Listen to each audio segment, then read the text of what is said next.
Tamari tokko arganneerraam. Cirraash Yesuus jechuun Ibroon naan jedhe.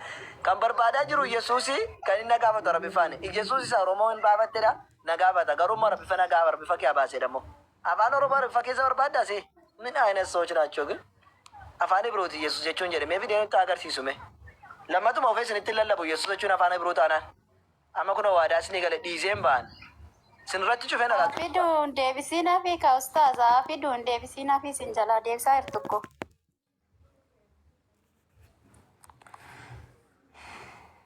Fidiyaa dhufa dheetani. Tuma Yesuus Oromoo godhatar hafidu. Yoo achas deebi'eef. Inni sunis naaf biyyeen nan deema dee dhufe. Karaanis hin deeme ammasitti immoo. Akkasiin jedhu. Taaptaa godhaa jabaa mee taaptaa godhaa jabaa. Yesuus jechuun afaan Ibruu miti jettemi. Afaan malirree. Situ Ibruudhaan jedhe raganaa kennis hin jennaan fiduudha. Ani Ibruutti beeka. Koyi dhaabbadhu ka. Ani Ibruutti beeka afaan mali. Fidi kaa ragaa. Dhageeffadhu ka. Ani Ibruutti beeka sin jedhe. Naa kenni ragaa sin jedhan Oromoodha. Dhageeffadhu sin jedhe. Ani Ibruutti beeka ati maaliif beekta? Erga beekte ragaa qabdu qabdu. Okay, dhaabbadhu. Koyi dhaabbadhu. Yesuus jechuun afaan qabu stop. Ani Ibruutti beeka dhageeffadhu. Ibiruu miti hoo jettee ragaa isaa fidi. Dhageeffadhu. Qoqoqoqoy. Amma gaafii hangafadhe balleessuu fi iyyaalini. Yesuus ka jedhu quraana keessaa naa fidi. Gaafii kiyya ani Ibruutti beeka. Ibiruu miti hoo jettee uummata kanarra as fidiiti. Inni hin kijibee Ibiruu miti jedhi natti agarsiisa. Takka jedhi. Dhageeffadhu. Amma quraana keessaa Yesuus ka jedhu baasi natti agarsiisa. Hin kolfini ka diffeendi godhu. Natti agarsiisa. Dhageeffadhu. Amma dhaqee ragaa si fide. Ani amma wamaasin naga'u. Gaafii kiyya deebisi. Koy farahan dhageeffadhu. Rakkoon tokko hin jiru. Dhageeffadhu. Daa'imman ijoollee mana madaamitti taphataa qootu si beeka. Ati amma jara kan jedhu quraana irraa natti agarsiisa. amma ijoollee mana madaamii akka ati hin geenye amma si garsiisi baasa rakkoon qabu ragaadhaan. Ila dhageeffadhu. Ati ijoollee mana madaamii wajaa ooltu hin geettu. Wallaahi amma jaraan geessoti. Amma jaraan geessoti. Farahan dhageeffadhu. Amma jaraan geessu amma ijoollee mana madaamii. Ishi amma arrabaan hin balleessini. Arrabaan hin balleessini. Rakkinatu biyyaa jira ijoollee mana madaamii. Ask you question. Akka dubbi kormaa yaa oolta dhageeffadhu. Ijoollee mana madaamii seenaan sana dhiisite. Dhageeffadhu. Yesuusin quraana keessaa natti agarsiisi maa wachaa. Qabdamoon qabdu amma. Maa wachaa. Ragaa qabdamoon qabdu. Na dhageeffadhu. Ani Ibruutti beekaa siin jedhe. Bakka ragaan qabdu amma baasisi garsiisa cufadhu bakkaati.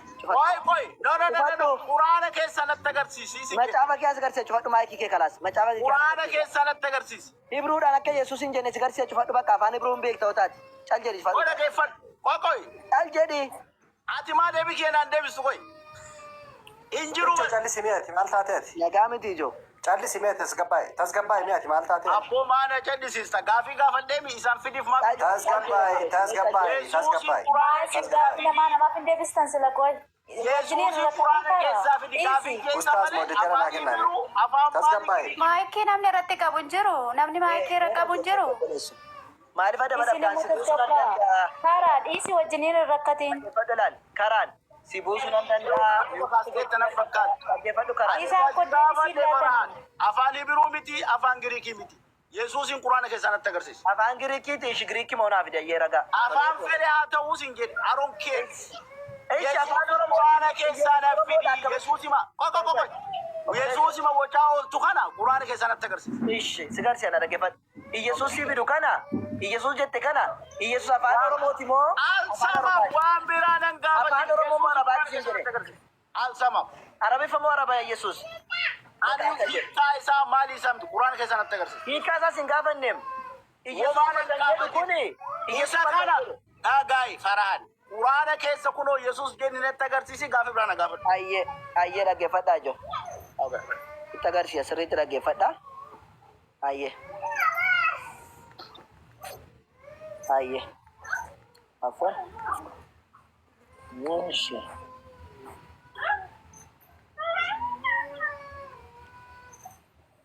Sofa afwan. Qonna sadi. Sirriitti ilaalaa jiru. Ayyee maal jedhaa? Endemenshin jedha boqonnaa saddeet. No. Quraana Endemenshin. amantaa. Arabiffaa amantaa. Quraan Arabiffaan buufne akka xiinxalitanii Mee caal jedhi kaabboleessa. Ustaas mooditira naa kennaa mooditira naa kennaa sin hojjedha. Akkamitti kenna akkatti kennu dhabee dubbisaa biyya jira. soddomaa keessaa fidi. Kun juutii 30 keessa obboleessoo. No, Arabiffuma fidi qara. I can hear you, my brother. Si dhaga'uu danda'an. Fedi juutii soddomaa keessa. Ayyee Yesuus kan jedhu ati amma biruu kee an agarsiisan booda si kenna biruudhaan. No, injiru jedhi. Giriikii keessa. I'm okay with you, brother. Injiruudhaan jedhi. Yesuus kan jedhu Oromoo malee namni beeku hin jiru jedhe. No. Yesuus eenyudha? Ishi maal jedha? Buusi Yesuus. Arabiffaan maal jedha? Buusi Yesuus. Yesuus eenyudha?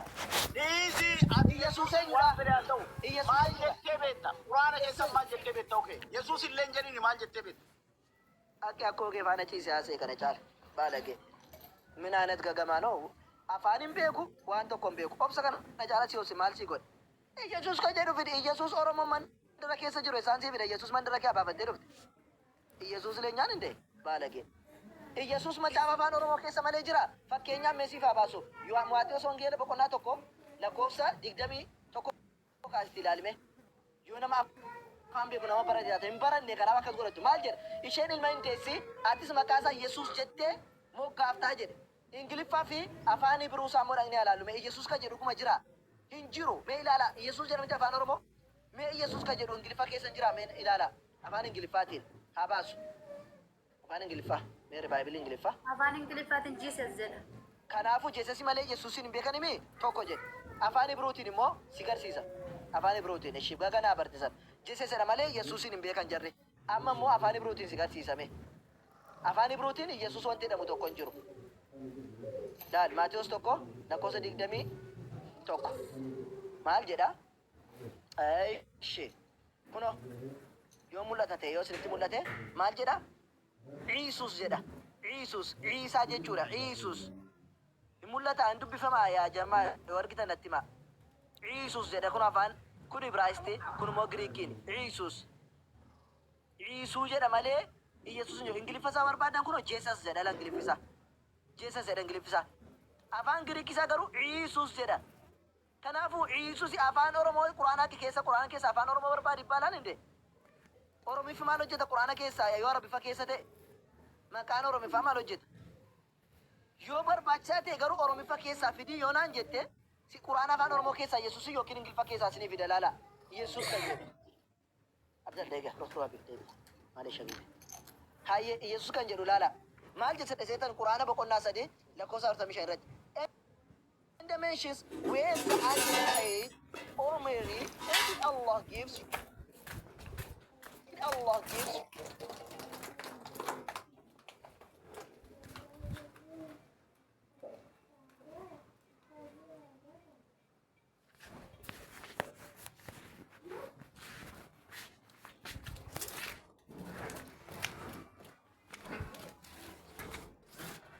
Warri gaafa sana qoftiin torba bareeffadhaa galgala.